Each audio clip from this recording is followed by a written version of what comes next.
Creo que ahora me toca intervenir a mí. En primer lugar, yo quiero, como se han hecho ya notas necrológicas, solamente voy a decir que dos personas que fallecieron, una el año pasado y otra hace unos años, pocos, seguro que si no hubieran muerto estarían aquí y se merecen también ser mencionados. Uno es el compañero Nacho Montejo, abogado laboralista como yo, miembro de la agrupación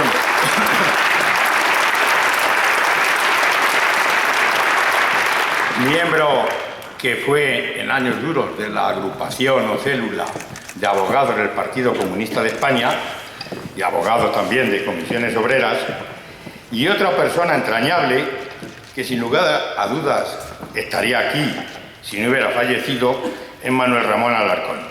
Manuel Ramón Alarcón era magistrado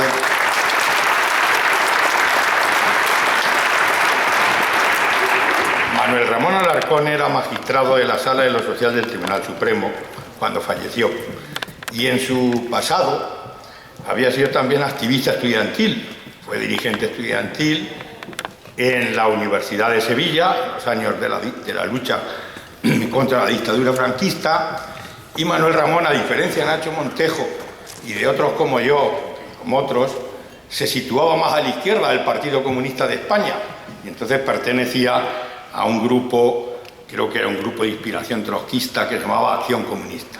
Manuel Ramón Alarcón hizo un importante papel en la Sala de lo Social del Tribunal Supremo y creo que merece ser recordado y mencionado en este acto.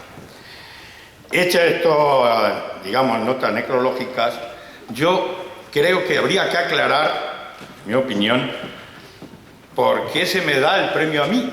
Y cuando me llamó José Luis Gil para anunciármelo formalmente, aunque es cierto que yo había recibido ya algunos rumores, porque este país es el país del secreto a voces, y te descuidas y te enteras hasta de los papeles del CSIC en un momento dado. Entonces, cuando me lo anunció, dije, pero bueno, ¿aquí qué factores influyen? Digo, probablemente un factor poderoso, yo le he puesto, es lo que decía nuestro amigo Pepe Garrido, ilustre abogado manchego, que siempre dice, para que te den una medalla, el primer requisito es ser amigo del medallero. Ese es un factor.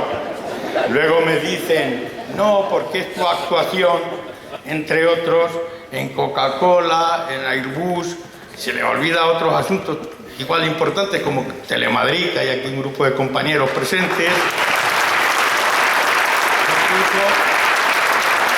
Incluso otros asuntos que yo no me voy a dedicar a hacer la lista. Pero es que en esos asuntos la victoria, no, por así decirlo, no es del abogado, y hay que ser claro y objetivo. En Coca-Cola, el conflicto de Coca-Cola se ganó porque primero hubo una lucha que sigue vigente, puesto que no ha terminado. Si termina algún día satisfactoriamente, ojalá que termine satisfactoriamente y brindaremos con Coca-Cola. Si termina, mientras tanto no. Entonces, esa lucha, los protagonistas de la victoria son los propios trabajadores dirigidos por Juan Carlos Asenjo, sobre el cual penden procesos penales. Juan Carlos Asenjo y sus compañeros espartanos de Fuenlabrada, y también la redacción de otra compañera, la sección sindical de comisiones obreras de Calvega, Mercedes, su marido Paco Bermejo, que fueron quienes redactaron una denuncia a la Inspección de Trabajo con mucha profusión de datos sobre las prácticas de esquirolaje y de sustitución interna de huelguistas que estaban haciendo las embotelladoras. Fueron ellos los que redactaron la denuncia y fueron ellos los que consiguieron la información. Sí, su movilización continua y permanente consiguió información sobre esas prácticas de sustitución en la fabricación de los productos y en la distribución en toda el área de Madrid. Eso fue determinante en la nulidad del despido de una sala de lo social de la Audiencia Nacional que dictó una sentencia muy importante, y después fue determinante ese elemento, esa circunstancia trascendente en la confirmación mediante sentencia del Tribunal Supremo, de la Sala de lo Social del Tribunal Supremo, que fue acompañada de una movilización permanente y de una conflictividad que se hizo visible, y se hizo visible porque le hicieron visible ellos. Lo mismo ocurrió con el asunto de Telemadrid. Telemadrid, el conflicto no se ha cerrado del todo, pero hubo una movilización importante cuyos autores fueron los trabajadores de Telemadrid. Y en Telemadrid, igual que en Coca-Cola, quizá más en Telemadrid, porque había más pluralidad sindical, hubo una unidad de acción sindical, tanto con UGT como con CGT, que fue la base para el éxito, por lo menos, del despido improcedente, porque si no, probablemente el despido se hubiera declarado procedente, como así apuntaron algunos votos particulares censurables que hicieron algunos magistrados de la Sala de lo Social del Tribunal Supremo. Y otro conflicto, como es el conflicto que se cita aquí también de Airbus, los protagonistas han sido los mismos huelguistas. Tener en cuenta que en este conflicto, que es un conflicto desencadenado, primero por la vigencia de un precepto penal que nace de una ley de las Cortes franquistas de abril del 76. En ese precepto penal su origen es muy claro y lo explica la exposición de motivos de la ley. Los piquetes que están actuando de manera generalizada para extender la oleada de huelgas que hay en España necesitan una sanción penal. Eso lo decía la exposición de motivos de la ley, que se está castigando penalmente el piquete. Ese precepto sigue vigente formalmente, aunque cambie la interpretación fruto de varias sentencias del Tribunal Constitucional, entre otros. Y ese precepto lo aplica un juez instructor de Getafe, lo aplica a rajatabla y empieza a decir: todos los que estaban en el piquete son sospechosos de delincuentes. Cuando ya el Tribunal Constitucional había dicho que la participación en el piquete es un indicio no de delincuencia, de acto delictivo, sino de ejercicio del derecho fundamental de huelga. Sin embargo, esta visión no es compartida por el juzgado de instrucción y el fiscal, y entonces mantienen la acusación que ha llevado a un calvario procesal a estos compañeros que desde septiembre del 2010 han estado pendientes de una posible condena a 8 años de cárcel, porque el delito de coacciones para iniciar o secundar la huelga va acompañado de lesiones a los policías y atentado a los policías, y además, en este caso especialmente grave, porque hubo una actuación absolutamente irregular, como sabéis, que fue disparos con balas reales al aire por parte de la policía, con una actuación nerviosa y absolutamente irregular. Pero ese éxito es también fruto de la movilización de estos trabajadores, y yo quiero recordar que hay uno de ellos que ayer no pudo estar en el homenaje que se les hizo en el auditorio, Marcelino Camacho, y este trabajador que no pudo estar porque ya ha aguantado tanto que tiene depresión, parece ser que no se ha podido casar porque es un chaval joven afiliado a comisiones. Y decía: ¿cómo me voy a casar yo para que mi novia o mi mujer vaya a verme a la cárcel por un delito que yo no he cometido? Esas son las consecuencias de la criminalización del piquete y de las criminalizaciones de los conflictos y de las criminalizaciones del ejercicio de derechos fundamentales, que todavía siguen existiendo residuos no solo en el precepto penal, sino en la práctica de fiscales y en la práctica de algunos jueces, que confunden lo que es el ejercicio del derecho fundamental con la práctica delictiva. Entonces, aquí tenemos, yo dije, aquí tenemos un primer factor que explica la concesión del premio. A mí me ha subido mi participación en estos conflictos, cuyo mérito no es mío, sino que es de los compañeros que lo han protagonizado. Y con esto engancho con una frase que me acuerdo, me acordaré siempre, que dijo Antonio Gutiérrez cuando le eligieron secretario general de Comisiones Obreras. Creo que dijo: subimos a lomos de gigantes. Efectivamente, en este caso concreto, digo, a mí me han subido estos compañeros a lomos de gigantes. Y por último, con esto ya termino esta referencia a este primer factor, creo que los compañeros del COGAS, que ya han recibido la comunicación del despido colectivo de Puerto Llano, esa empresa creada por las grandes eléctricas, para sus maniobras y sus intereses, y que ahora, como no hay subvenciones, tampoco aportan, desembolsan capital para ampliar capital social y mantener la viabilidad del proyecto empresarial, y va a cerrar. También se merecen el aplauso y se merecen el éxito en sus movilizaciones, que es la primera condición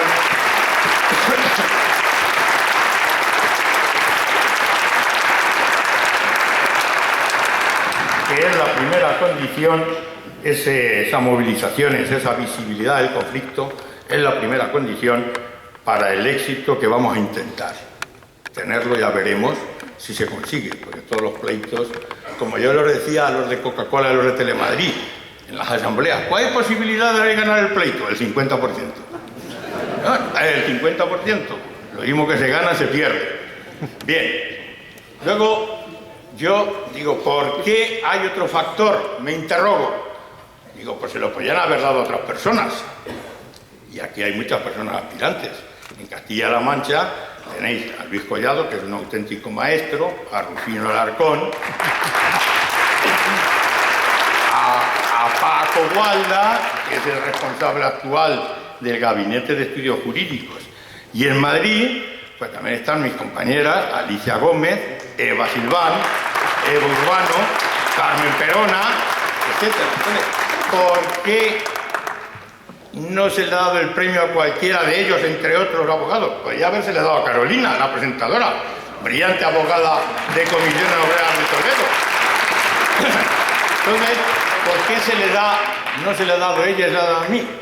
Pues el segundo factor es probablemente porque yo tengo vínculos con Castilla-La Mancha, que no solo es el vínculo de mi pueblo Carrizosa, está también el otro pueblo Fuenllana, y están también los amigos de Villanueva los Infantes. Entonces, lo digo porque este segundo factor, vínculo, nos lleva al tercero y definitivo. Es que yo soy amigo de José Luis Gil, de Antonio Arrogante y de todo. Y por tanto soy amigo del medallero.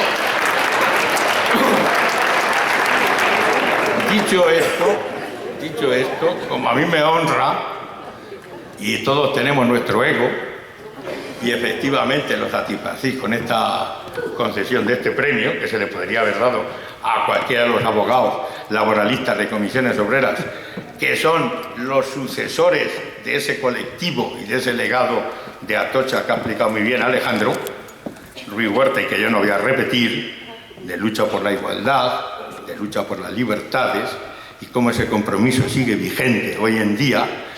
No es la misma situación política, pero hoy en día también hay ataques a las libertades, he escrito con estos procesos penales, donde en realidad no se sabe la frontera entre lo que es ejercicio de un derecho fundamental de huelga o de libertad de expresión, como es el caso del proceso a la concejala esta del Ayuntamiento de Madrid, o de libertad de crítica o de censura, y lo que es el Código Penal, que tiene muchos resabios del régimen dictatorial. Es decir, no solo tenemos ese problema, sino que tenemos otro problema muy importante, que es la desigualdad y las injusticias que han ocurrido con ocasión de las últimas reformas laborales. Si todos lo sabemos, yo, tengo mis dudas de que realmente lo sepamos y seamos conscientes claramente de todo ello. ¿Y por qué tengo mis dudas? Tengo mis dudas porque todavía hay grupos políticos que se plantean, por parte de la derecha española, se plantean que el problema del paro laboral, el problema de las relaciones laborales, es el problema del coste económico. Claro, los salarios españoles son salarios bajos. Yo, cuando he llevado despidos colectivos, se ven que los salarios no son altos, hay muchos salarios de 1.000 euros y de menos. Ese es un problema. Cobrar salarios de 1.000 euros o de menos de 1.000 euros es un problema económico que afecta a la viabilidad de la empresa. Yo he observado que hay empresas que, cuando han planteado un despido colectivo, aunque sean salarios de 3.000 euros, que algunos los han ganado por convenio colectivo, que han tenido buenos convenios, frutos de su lucha, frutos de sus conquistas sociales. Pero ese es el problema. Yo sí he observado que un problema sempiterno que se repite es, cuando hay un despido colectivo, descifrar la retribución de la alta dirección y de los consejeros de la administración. Ya parece que tras algunas sentencias del Supremo tienen que dar los datos sobre las retribuciones de consejeros y del personal de alta dirección. ¿Por qué no dan esos datos? Porque la diferencia salarial entre la retribución económica en España de los consejeros y de los directivos de las empresas en relación a los trabajadores comunes es una diferencia abismal. Y eso, evidentemente, constituye, por así decirlo, la visualización evidente y patente de lo que es una injusticia social. No puede ser que la empresa, digamos, que haya que echar a no sé cuántos trabajadores con unos directivos que ganan una verdadera fortuna en miles de euros mensuales. El otro día, hablando con unos amigos, que yo creo que son, bueno, digamos, moderados o más bien de derechas, dice, ¿cuánto puede ganar un directivo? Digo, a lo mejor algunos ganan 18.000 euros, ¿tú crees? Digo, sí, hay directivos de empresas que pueden ganar 18.000 euros mensuales. ¿Cómo que no? Claro. Y directivos de empresas públicas que ganan... Pero bueno, pero eso es un disparate. Pues no, bueno, pero ahí tenemos esa cuestión. Y voy a poner otro ejemplo. En la Asamblea Parlamentaria de la Comunidad de Madrid ha comparecido uno de Comisiones Obreras, que es el actual presidente del Comité de Empresa, se llama Luis Lombardo, que protagonizó junto con el anterior comité toda la lucha, y entonces en la Asamblea de Madrid dio datos de los contratos de una serie de personas enchufados por Esperanza Aguirre, y dio datos de lo que costaban los contratos mercantiles de prestación de servicios, cuyo contenido en la prestación de servicios era un poco desconocido.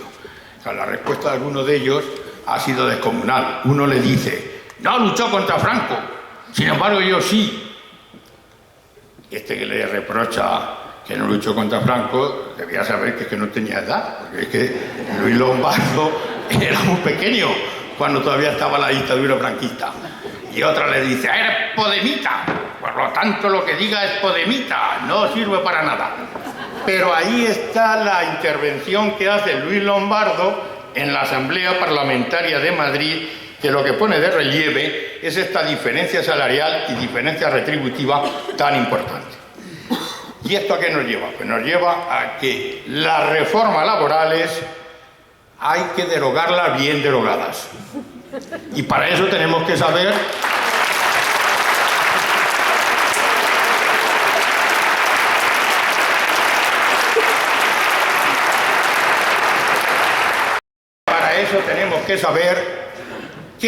cuál es el contenido peyorativo que perjudica a los trabajadores de la actual reforma vigente y qué es lo que pretendemos para mejorar la situación.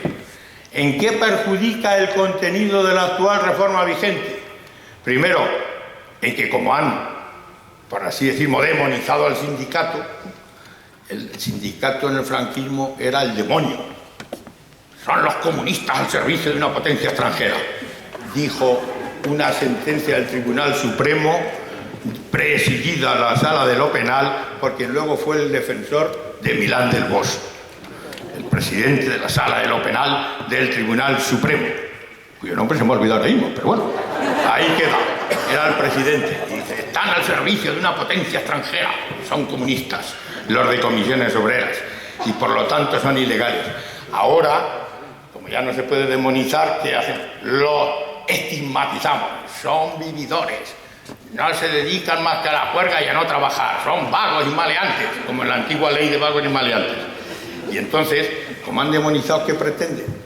Pues lo que pretenden es que el sindicato, que es una necesidad social con todos sus defectos, que lo pueda tener como cualquier organización humana, es igual que los partidos políticos, son una necesidad social para agrupar a la gente y defender sus intereses. De ahí la importancia, y lo sabemos por todos los conflictos, que tiene la unidad de los trabajadores a través de la unidad de acción sindical en la empresa. Entonces, esa demonización, que antes era demonización política de represión penal y ahora es estigmatización social, va encaminada a incapacitar el instrumento colectivo de defensa de los trabajadores. Pero para eso toman medidas legales. Dicen, prevalencia del convenio de empresa. Bueno, el convenio de empresa fue al calor de los convenios de empresa nació Comisiones Obreras, como todos sabemos, en el 58, cuando empezaron a haber márgenes para la negociación colectiva en la empresa. Y entonces empezaron conflictos, huelgas de mineros, de Metal de Madrid, de otras actividades, y nació Comisiones Obreras. ¿Pero qué están pensando? En convenios colectivos a la baja, convenios colectivos que no regulen derechos, negociados por un delegado de personal que en ocasiones hará lo que le diga el jefe de recursos humanos o el asesor de la empresa y firmará el convenio. Esa prioridad aplicativa del convenio de empresa, salvo que sea un convenio colectivo mejor que el convenio sectorial, debe terminar. Luego nos dicen otro punto, despido colectivo. No, usted tiene derecho a ir a los juzgados sociales, pero es que el problema es que el despido colectivo es ejecutivo. Es decir, es que cuando el empresario decide van 1000 a la calle, les comunican las cartas, están despedidos. Y antes había un filtro previo del Estado. ¿Por qué no recuperamos algún filtro previo? Que eso es importantísimo. Antes la autorización administrativa.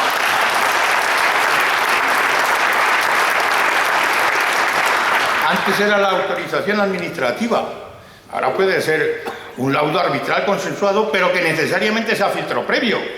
¿Por qué han puesto ese laudo arbitral para descolgarse del convenio?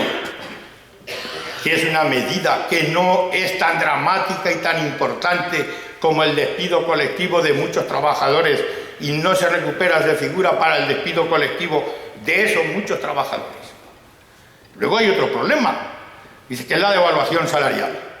En España, la verdadera reactivación económica, mientras la gente no tenga recursos económicos, y con esto me viene a la memoria una frase que dicen algunos amigos de Carrizosa, que al parecer decía un hombre de negocios republicano en los tiempos de la Segunda República, y decía, no te creas que no tener dinero es de las peores epidemias que puede haber. Bueno, en la falta de recursos, si no hay recursos, no puede haber expansión. Las tiendas, los restaurantes, los bares. El declive de los pueblos de Castilla-La Mancha refleja la carencia de recursos económicos. La pequeña mediana empresa, el consumo está aquí, no exporta a Estados Unidos. ¿Cómo va a haber reactivación económica? ¿Cómo se consigue eso? Pues yo creo que se consigue, que todo está inventado en la vida. Todo se consigue como hizo un gran estadista. Un gran estadista que yo lo he descubierto, la verdad es que cuando yo empecé a ser militante comunista en la clandestinidad no había leído estas cosas, pero después las va uno leyendo y descubre que hubo un gran estadista en Estados Unidos que hizo frente a los nazis, que era Roosevelt. Roosevelt hizo una política de expansión, de grandes inversiones públicas, apoyó a los sindicatos, apoyó la negociación colectiva y por eso vino un florecimiento económico en Estados Unidos y en Europa. Si ahora seguimos obsesionados con no gastar, con que no haya expansión pública, no habrá bienestar económico, no habrá consumo, no tirarán las pequeñas y medianas empresas por mucho que se empeñen en la nueva tecnología y en la digitalización y en todo lo que venga. Tiene que haber políticas públicas de grandes inversiones y habrá que tirar de donde haya. Y ya dicho esto, lo que me preocupa es no solo la devaluación salarial, el debilitamiento de la negociación colectiva y del poder sindical, sino que ahora llega el momento del cambio. Y es el momento del cambio político.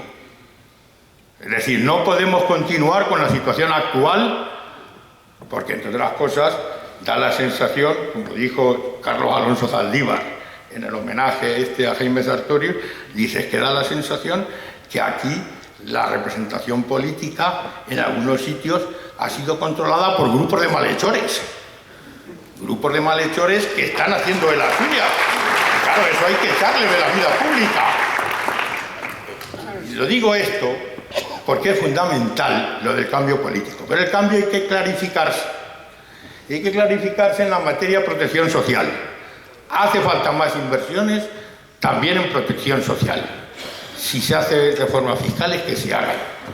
Y yo estoy desconfiado, porque he visto que principalmente, y dicho con todos los respetos, pero hay que decirlo con toda claridad, En algunos representantes políticos del Grupo Ciudadanos y de otros partidos habrán estudiado másteres. ¿Qué les enseñan en esos másteres en el extranjero? Porque a lo mejor lo que les enseñan es decir, vamos a hacer una nueva figura contractual laboral, un contrato que lo vamos a denominar, que se está extendiendo por Europa, que es un contrato de duración determinada, que se llama contrato estable de indemnización creciente, pero de duración determinada. Con estas negociaciones, lo voy a decir también con toda claridad, yo vi a ver quién negocia todo esto y de repente comprobé que no estaba mi amiga Mariluz Rodríguez en esa comisión negociadora. Digo, si Mariluz no está, no me fío de lo que ahí se negocie o se consensúe. Entonces, claro, ahora leemos un papel que dice un contrato estable de indemnización creciente, pero de duración determinada. Es decir, un contrato temporal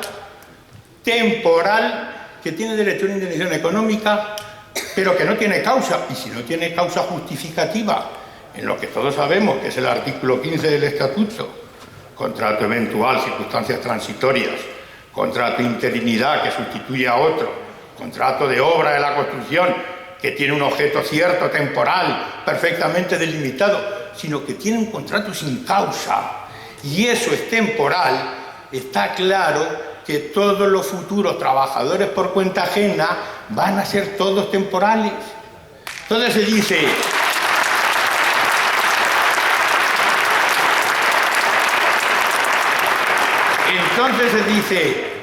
no, porque qué más da, si como se hacen muchos millones de contratos, la mayoría son temporales. Digo, sí, pero con la legislación actual, esos temporales son fraudulentos. Entonces habrá que ver desde el punto de vista del legislador cómo resolvemos esos contratos en fraude de ley.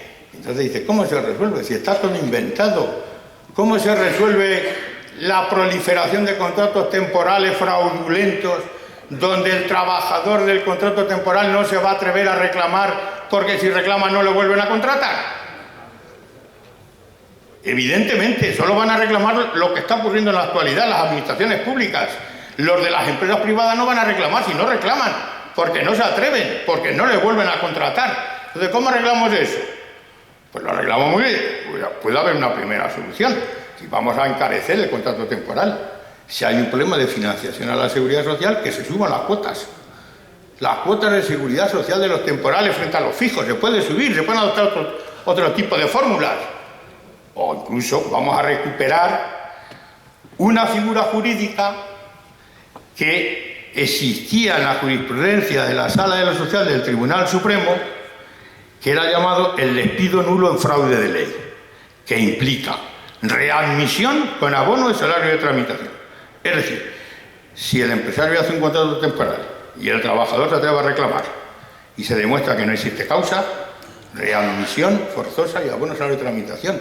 Pueden ser mecanismos disuasorios, pero no vayamos a conseguir el efecto de eventualización de todas las plantillas, porque además, si se implantan ese tipo de figuras, se va a invitar a las empresas a sustituir a los fijos, les aplicamos los despidos colectivos, les aplicamos los despidos de 20 días por los eventuales. Y esos son problemas reales, son los problemas, perdonad, de la realidad social actual. Por eso yo creo, y con esto yo creo que debo terminar, por eso yo creo que el legado espiritual del colectivo de Atocha es que era la lucha por las libertades, vayamos a las despenalizaciones, vayamos a superar la trampa de la ley Mordaza. ¿Cuál es la trampa de la ley Mordaza? Dice el ministro de Justicia, hemos despenalizado, hemos desjudicializado figuras. Sí, pero lo han puesto peor, porque si se desjudicializan esas figuras y se tiene que ir al recurso contencioso administrativo, hay presunción de certeza del acto administrativo impugnado, de la sanción de multa, y puede haber costas si luego se pierde frente a esa presunción de certeza. Es una trampa que hay que hacer, derogarla, la ley Mordaza, y derogar el 315.3 y tomar otro tipo de medidas y hacer una buena exposición de motivos para las fiscalías que sepan cuál es la intención del legislador, como hicieron los franquistas en abril de 1976, cuando criminalizaron indiscriminadamente el piquete. Y en segundo lugar, vayamos a fortalecer los derechos laborales, que eso es lo que se dice, pero habrá que ver los hechos, fortalecerlos, protegerlos y aumentar la protección social mediante ingresos mínimos de garantía, porque si no, la economía ni va a funcionar y muchos ciudadanos lo van a seguir pasando mal. Esperemos que estos deseos se cumplan en el 2016, porque si no llegaremos tarde. Nada más. Entregan el premio Abogados de Atocha 2016, José Luis Gil y Antonio Rogante.